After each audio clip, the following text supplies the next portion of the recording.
নমস্কার বন্ধুরা, এই চ্যানেলে প্রথম আমার ব্লগ ভিডিও। এর আগে অনেক ছবি ছেড়েছি, রিলস ছেড়েছি। আজ হঠাৎ মনে হলো কেন না তোমাদের সাথে কিছু ব্লগ শেয়ার করা যাক। হঠাৎ করে প্ল্যান করলাম ব্যারাকপুর যাব দাদা বৌদি রেস্টুরেন্টে। তাই পুপুলকে তাড়াতাড়ি ঘুম পাড়িয়ে দিলাম। তারপর আমরা বিকেল বিকেল রওনা দিলাম।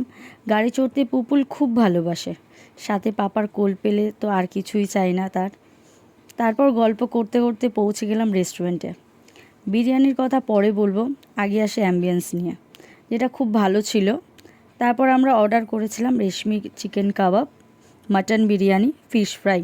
দেখো বন্ধুরা, পুপুলটা এত বদমাশ হয়েছে, কোথাও গেলে এক সেকেন্ডও তাকে কেউ ধরে রাখতে পারবে না। সারাক্ষণ কিছু না কিছু করতেই থাকে। আমাদের খেতে দেখে বেচারি জামা খাচ্ছিল, কারণ জানে তার মাম্মাম তাকে কিছুই দেবে না। তারপর দেখো কেমন দুষ্টুমি শুরু করলো। ওকে কিছু দিইনি বলে লাস্টে চামচ আর প্লেট নিয়ে হামলা শুরু করলো। ওর পাপা থাকতে না পেরে ওর হাত চেপে ধরেছিল। এবার বলি বিরিয়ানির কথা। তোমরা প্লিজ কেউ টাকা খরচ করে যেও না দাদা বৌদি রেস্টুরেন্টে। তার থেকে বাড়ির কাছে আর্সেলান থেকে ঘুরে এসো, অনেক ভালো।